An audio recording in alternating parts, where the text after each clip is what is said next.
Yes, hello guys, welcome to today's session.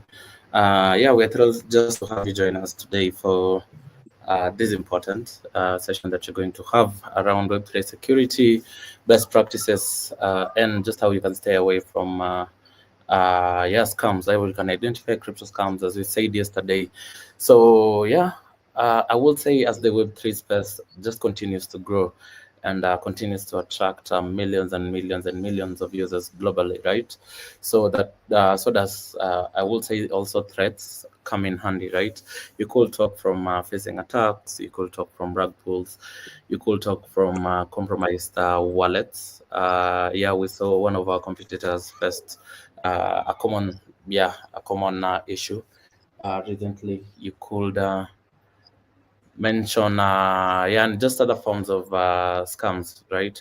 So we're here to basically just dissect and talk about these common security issues and common scams that you should be aware of, and that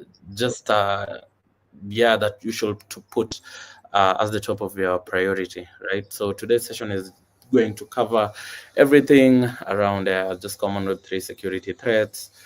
You could talk about proven best practices, major scams, and I hope you're super pumped for this session because it's going to be an awesome session, packed session, full with knowledge. So pick your pen down and please take notes. And if you have a question, always feel free to leave them just on the chat, and I will address them immediately after the session. So I'll be your host, Charles.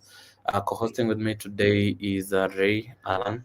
So I'd love Ray to introduce himself, and we can jump into the session for today. So take it away, Ray.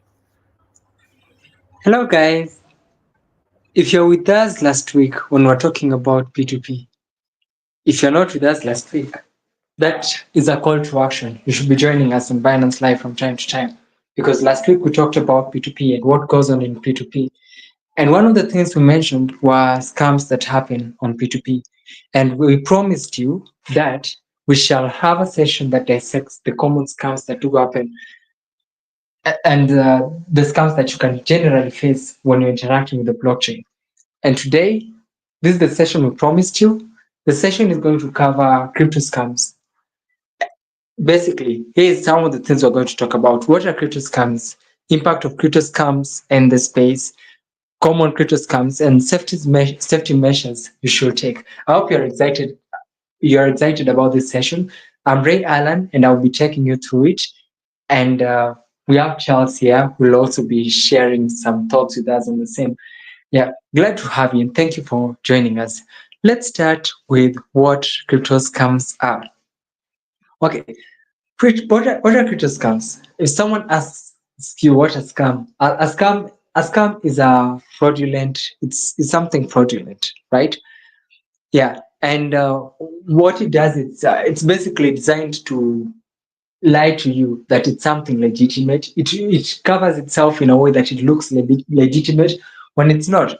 For instance, someone might lie to you that you have this amount of BTC on your wallet when you don't, or they tell you that you have this wallet and you have this amount of BTC, but for you to withdraw, you'll have to add more BTC on your wallet, then withdraw it.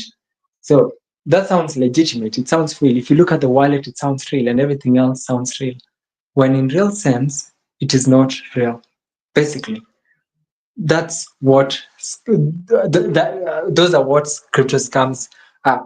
We're going to look at them in terms of the technical bits of scams, the technical scams. We're going to look at the deceptive abilities of scammers, how scammers can approach you deceptively and exploit you, and in the process make away with your funds. Next slide.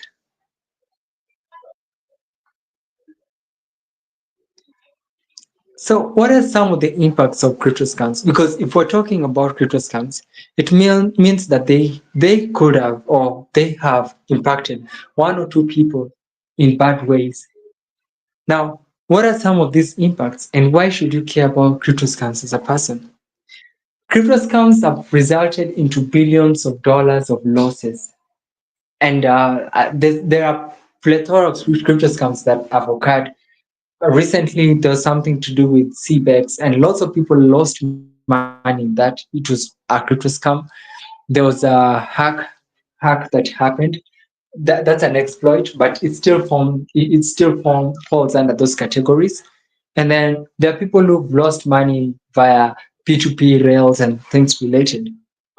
Now that's one of the reasons we should be concerned, because many people lose money to crypto scams till date. I've lost money to crypto scams till date.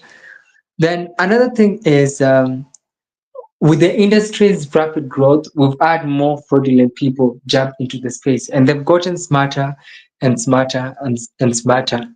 Yeah. So crypto scams, they have lots of effects. They've had lots of effects on people, and understanding them can help you know how to run away from them or to avoid them. Well, next slide.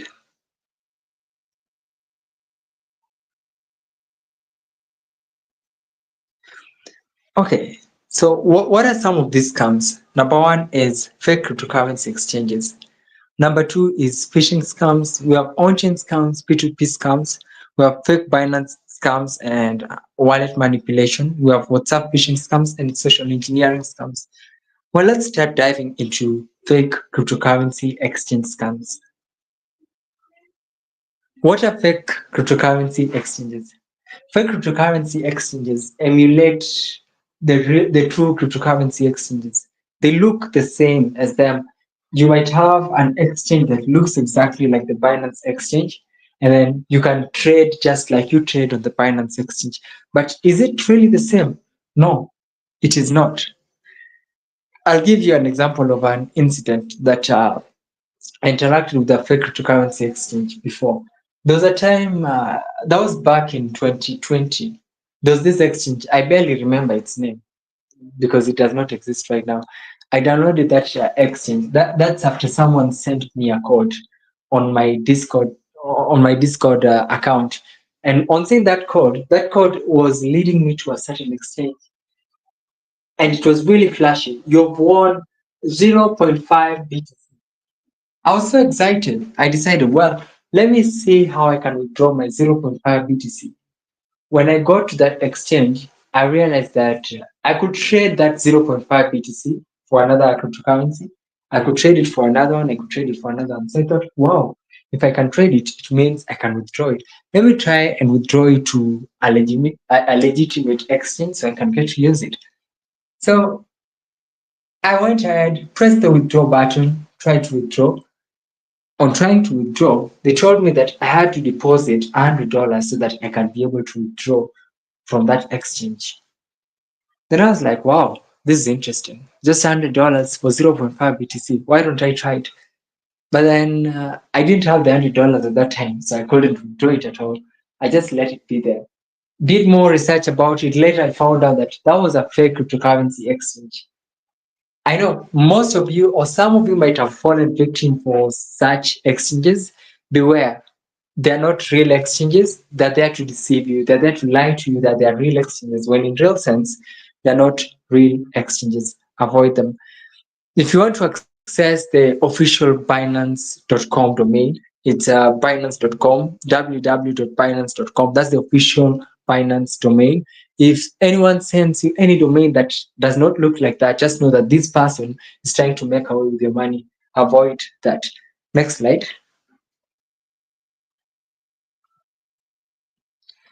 Phishing scams. That is number two. What is phishing scams and how do they occur? Phishing scams has to do with fake websites, emails, fake messages, and they might trick you into sharing your private keys. Your private keys or your seed phrase. Your seed phrase is derived from your private key. Seed phrases are like 12 words that are derived from your private keys. When you fill these 12 words, you'll be able to access your wallet. That's if you have a decentralized wallet. So when someone accesses such important details to your wallet, they can easily access everything that you have and make away with your money. Now, phishing scams come in that direction. They try to tell you. Some of them might be very interesting because I've also interacted with a phishing scam before, and it was via email.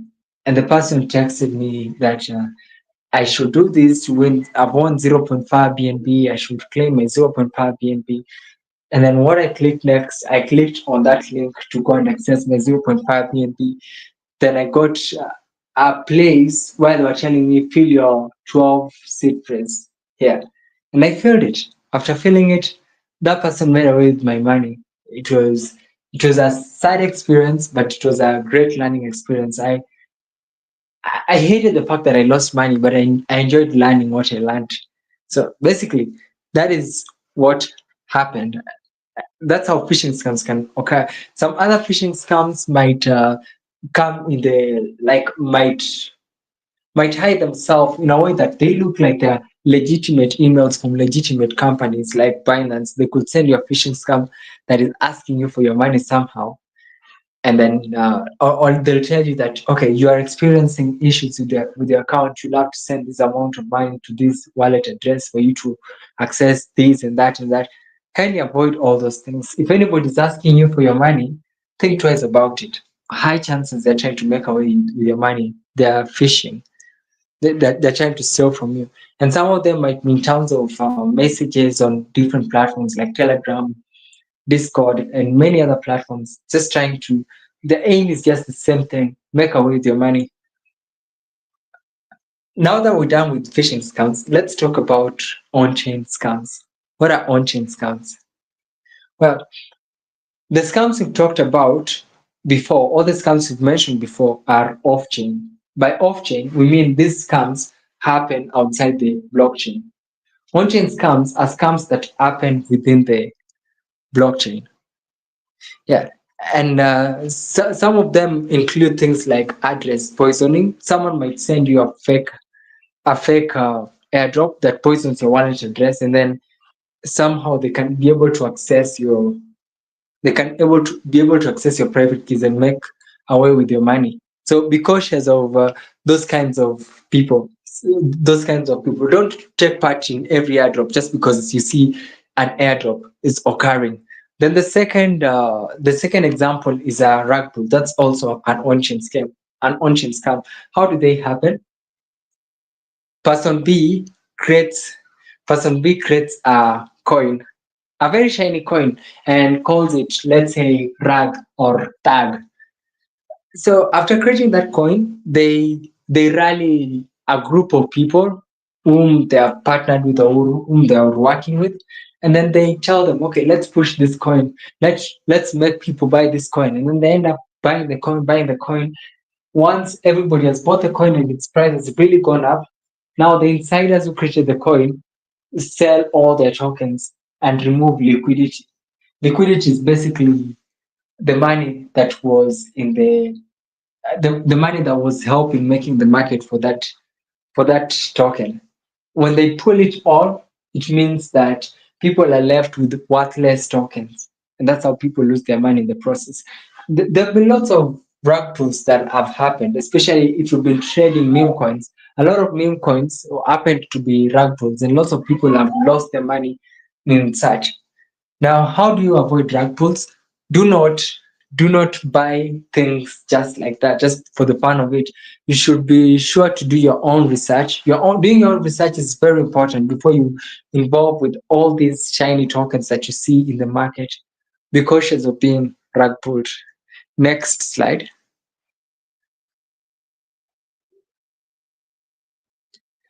Then there's a targeted approval phishing scams.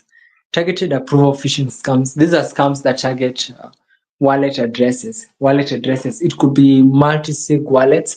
They'll target a specific wallet and another wallet as well.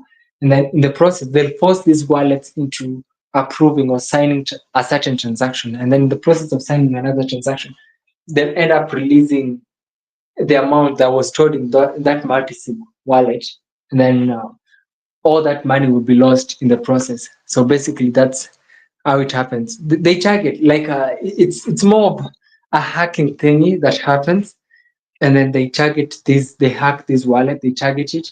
They target people here, and then somehow they manage to sign all those wallets from different locations. And once they're done signing it, the funds are released. So that is targeted approval phishing scams. Next slide. It's still an on-chain scam, by the way. Then we have fake airdrops. We've talked about fake airdrops. Fake airdrops, someone will airdrop you something shiny, and then those airdrops will enable them access details to your wallet. In the process, they can end up accessing your wallet and making away with the money in your wallet. So don't take part in every airdrop you hear. Always do your research before you take part in any of them. Next slide.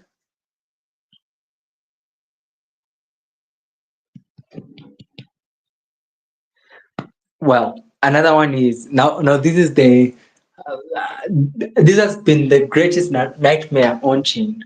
It's called maximum extractable value exploit. It has been the biggest elephant on chain. It has tortured lots of on people on chain. Yeah. So basically, what are maximum extractable value exploits all about? That's the first question you'd ask yourself. Well, it's simple. Uh, what they're about is when they can, let's say you intend to buy a token on a decentralized exchange. Now, let's say you've seen a shiny token on Solana and somewhere you're like, okay, let me buy this token. And then you choose to, okay, let me go and buy this token. You buy some Sol, you put it in your wallet, or let's say it's Ethereum, whichever chain you're on, you buy some and then put it in your wallet, and then you go to a decentralized exchange. You decide to swap Ethereum for that shiny token. Now, maximum extractable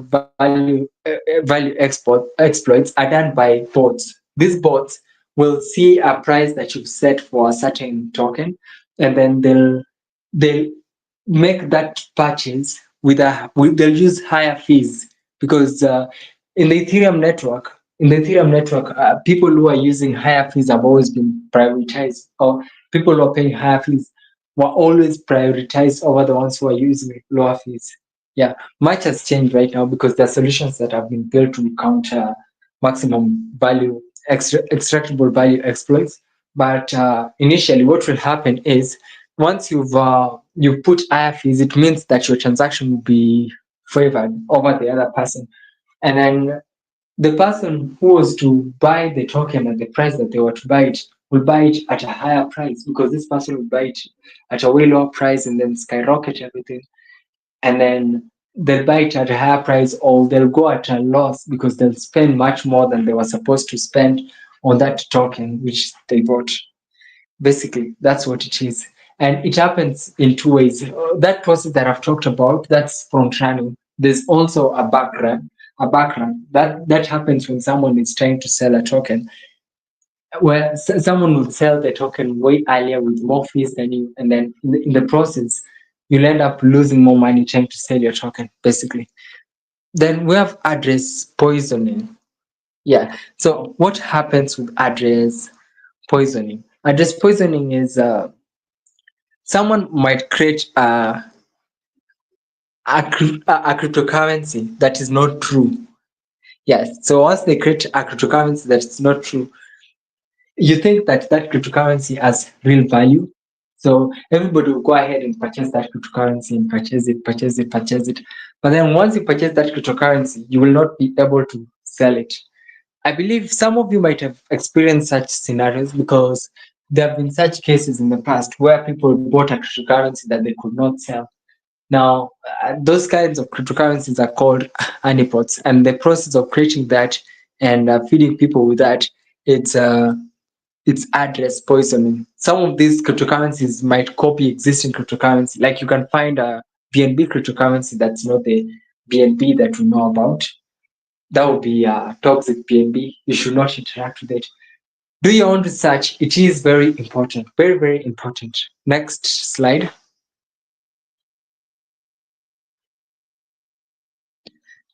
Then the next thing is fake liquidity pools. How can someone be defrauded by fake liquidity pools? As I talked about market makers, in any market, there are people who make it possible for you to buy a cryptocurrency and sell a cryptocurrency. The people who make it possible to buy and sell a cryptocurrency are called market makers. For example, if it's let me use the analogy of for you to trade cows for cash, we'll have to have lots of cows being sold somewhere and lots of cash being held somewhere, which means that if the cows do not exist, we cannot use the cash to buy the cows, and if the cash does not exist, the cows cannot be bought with the cash. So basically, that scenario, we've created something like a market for buying and selling, which means one can be exchanged for another. Market makers make it possible for such things to happen. Now, for this case, it could be currency pairs. We have the US dollar and the Kenyan shillings being exchanged. If there are no people providing Kenyan shillings in the market and some supplying US dollars in the market, then that exchange will not be possible. Well, the same happens with liquidity pools. Liquidity pools are the same are market makers now for decentralized DeFi platforms. That's what liquidity pools are.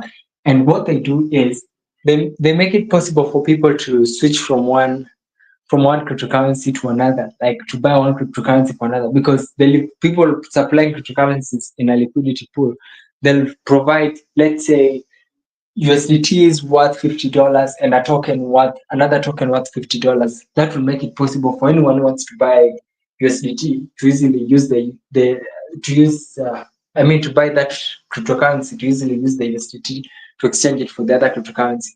So market makers form those kinds of things.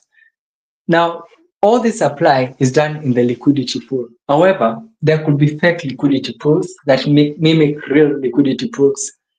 And once you put your money in those fake liquidity pools, you cannot recover your money, and no one can trade them from that liquidity pool, which means in that process, you'll be defrauded.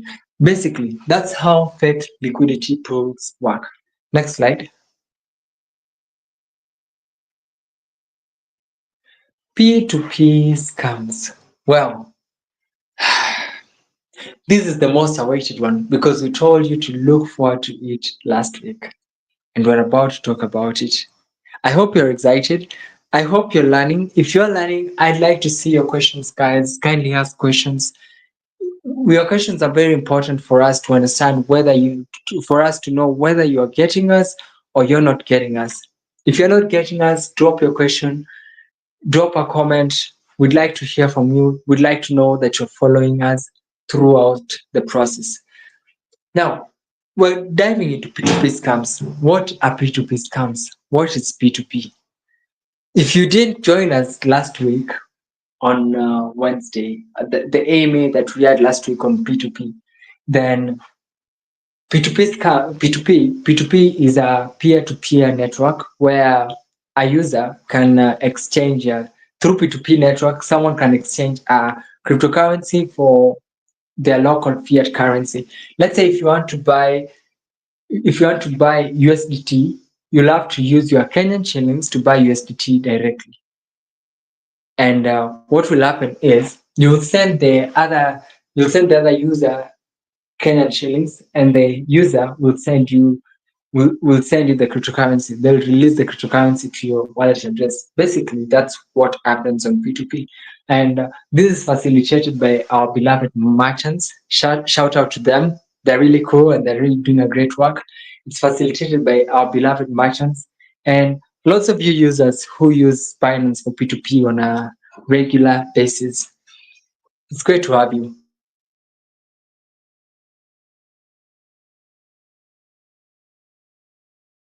Well, paid but cancelled scam. Let's start with it. Paid but cancelled scam. How does paid but cancelled scam work? Let's say, for example, you're trading with a trader named Kip and another trader named. Okay, let's say you are Noni and you're trading with a trader named Kip. So, in the process of your trade, you're the one Kip buys from you. Yes, Kip buys crypto from you, which means if he buys crypto from you, he should be sending you. I mean, if he buys crypto from you, he should be sending you the cash. and should be releasing the cryptocurrency to him. So what happens?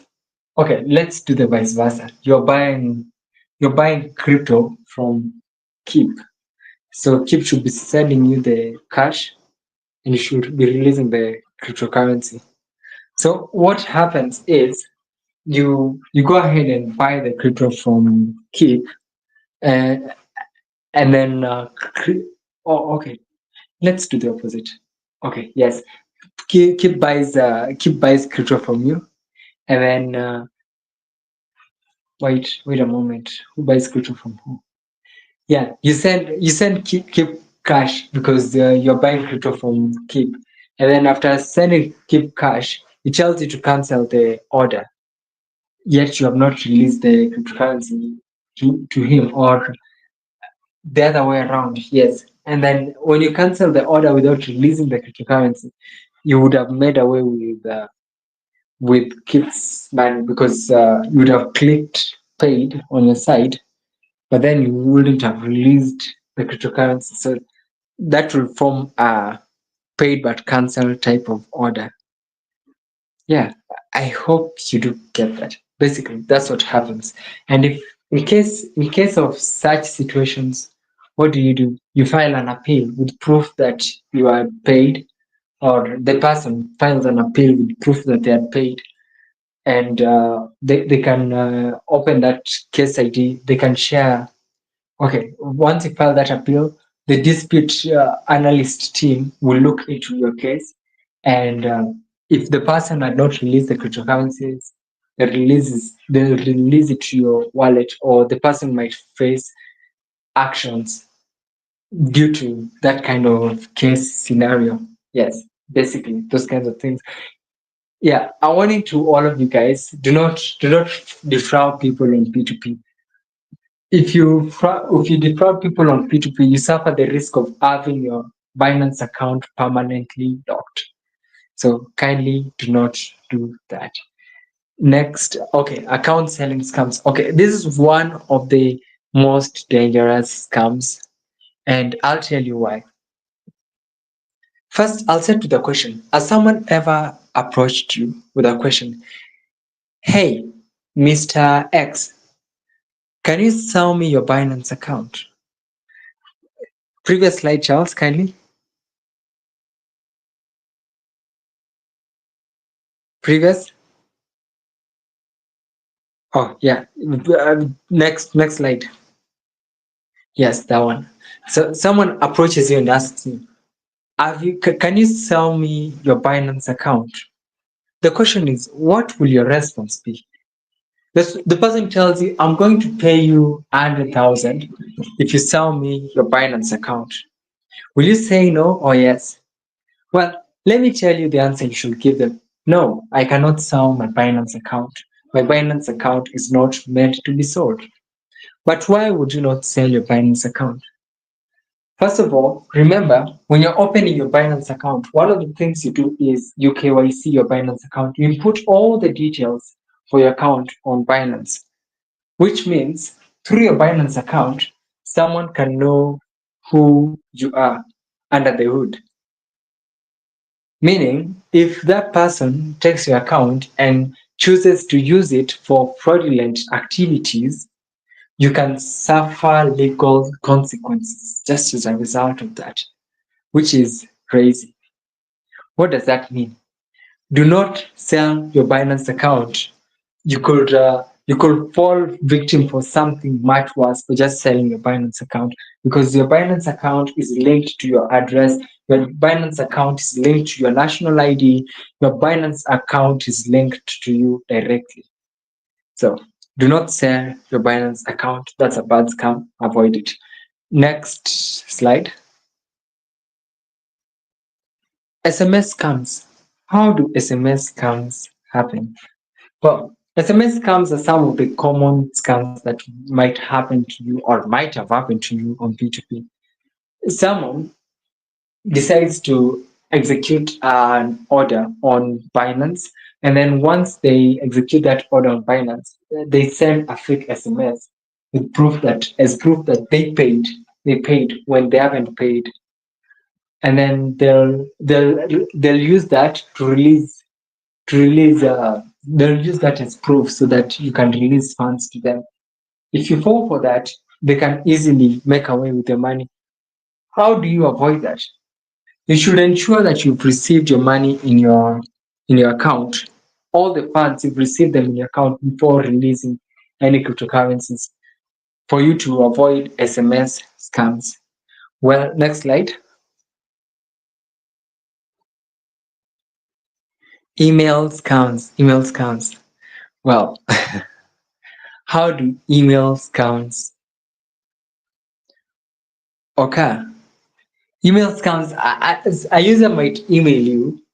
Sometimes a user might email you with things that, such as, okay, I'm buying this crypto from you, but my account, like my cash is locked in so and so place. Just make the release. If you release, you'll get your money in this such and such and time.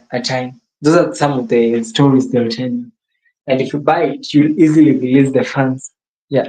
The question you should ask yourself is, why is this person sending me an email? I thought this is supposed to be between Binance, Binance, and has and either of us receiving cash on our accounts if we're the ones who are executing the trade. Yeah. In short, what am I trying to tell you? If you've not received money in your account, do not release, do not make any release. Just let them be. If they're texting you, ignore them. They're lying to you, they're trying to make away with the money. Do not trust them. Yeah, basically that. Next slide.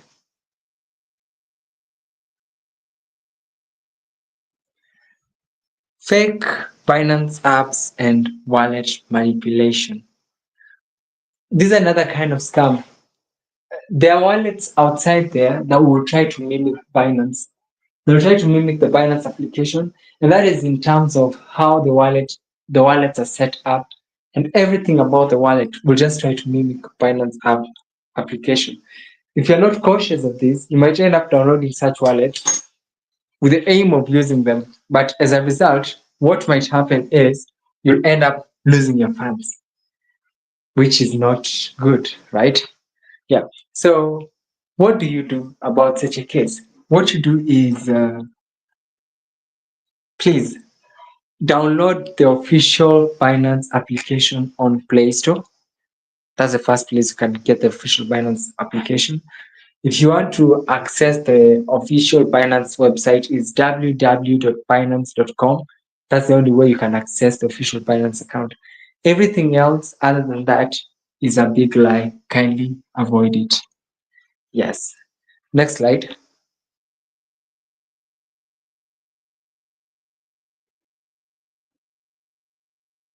WhatsApp phishing scams and social engineering. What is that about? WhatsApp phishing scams. Have you thought about it? Okay. Someone will DM you asking you, hey, I have it's a range of range of DMs. Some of them could be, hey, I'm having an emergency. Could you send me this amount of money? A stranger, could you send me this amount of money? I will return it after this time. Then you'd be like, oh yeah, okay. Since you are too kind, you could decide to send them. Then they never get back to you.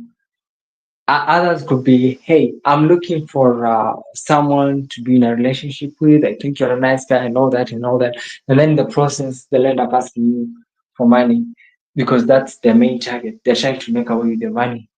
And many other forms, they'll take many other forms. But their aim is just one thing: take your money, make away with your money. That's their aim. That's their overall goal all the time. So if you see such culprits, please do not engage with them. Block their numbers if you have to. Do not talk to them. Let them be. Yeah. And then some of them will tell you, if when it comes to P2P, they could tell you, I'm selling this amount of crypto.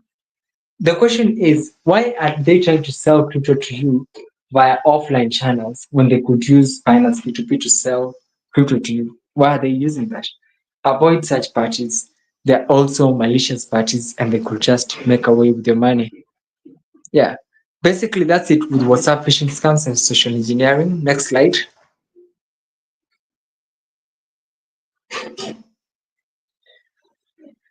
Now, we're going to look at the safety measures. How do you prevent yourself from being a victim of such scams? Number one, you should verify everything before transacting. What do we mean by that? If you're sending crypto to a certain wallet address, you should ensure that that wallet address is accurate and everything about it is as accurate as ever. If you ensure that, it means that you will not send crypto to the wrong wallet addresses and you will not lose your money as a result of that. Number two, you should use two-factor authenticator. What is two-factor authenticator? Two-factor authenticator is a security measure that allows you to use, you could use your SMS as an authentication method, which means that when someone tries to open your Binance account, you'll receive a notification on your SMS. And if they do not have access to that one-time password that comes to you, they cannot be able to access your account. In turn, that protects your account. Then we have a Google Authenticator, which also works the same way. The Google Authenticator auto-generates one-time passwords after every 1 minute. And with that one-time password, you can open your Binance account. You can access your Binance account simply. The other accounts that are like if someone does not have access to your Google Authenticator, they cannot be able to access your Binance account at all, which means you should always set two-factor authentication as an additional verification method for your Binance account to keep your account safer. Number three, store your assets in hardware wallets. What are hardware wallets? Hardware wallets are physical wallets that they have no access to the internet, which means you cannot fall for phishing scams via them or any other any other scams that involve people accessing your wallet private keys somehow. You cannot fall victim to such. Then number four, you should download apps from official sources. I've informed you guys. If you're going to download your Binance application, ensure you've gone to www.binance.com, and if not www.binance.com, go to the official stores, Apple Store, App Store, Play Store. Go to the official ones. Do not go to any other stores that are not official. Then you should also double check URLs, wallet addresses, and QR codes. Some QR codes might lead you to malicious links. Some URLs might lead you to malicious pages as well. Some wallet addresses, yeah, some wallet addresses, if you're sending money, ensure you double check so you don't send it to the wrong wallet address. Then the next thing is avoid sharing sensitive information. What is sensitive information? As we talked about your private keys, that's sensitive information. You should avoid sharing such. Then keep communicating within trusted platforms. Speak in trusted platforms. Do not speak to any random guys. Just speak in trusted platforms. Then number 8, stay updated on crypto security best practices. Remember, scammers keep advancing in knowledge every day. So should you. Every day they come with new methods. Today is this, today is that, tomorrow is that. You should also learn new methods of how to counter these scammers. Ensure you're updated. What are the new scams that are popping in? How can I avoid them? How can I keep myself safe from them? You should ensure you're up to speed on all that. Then number 9, use strong passwords and regularly update them. You shouldn't use your passwords for too long. You can change your passwords from time to time to ensure that you're not compromised. Ensure you update your passwords every day. Set a strong password. A strong password is one that has an uppercase letter, lowercase letter. It has a character. A character could be a star, dash, hashtag, apostrophe, comma, full stops. All those are characters, and then it also has a number. That's a strong password, and all these characters should amount to a minimum of around 8. That's a strong password. Ensure your password. If your password does not fit that, just know your password is not strong enough. You should set a strong password. Then number 10, be skeptical of too good to be true offers. Someone is telling you, hey, I have $10,000, but I'm unable to withdraw it since I do not have the withdrawal fees. So I would kindly like to ask that you send me $100 so I can be able to withdraw my $10,000. I promise you, after you do that, we are going to split the $10,000 into two. You'll have 5,000, I'll have $5,000. Those kinds of things. Do you believe them? Really, people should not lie. Don't trust such. That's skeptical, too good to be true. Don't fall for it. Well, next slide.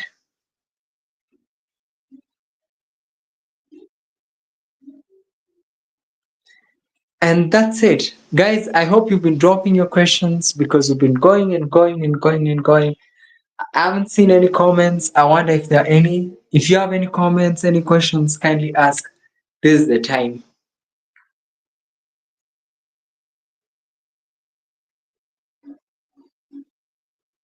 Hey, Rick, just looking through the questions.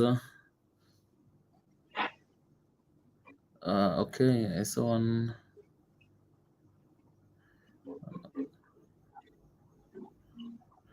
I'm looking through YouTube and Facebook.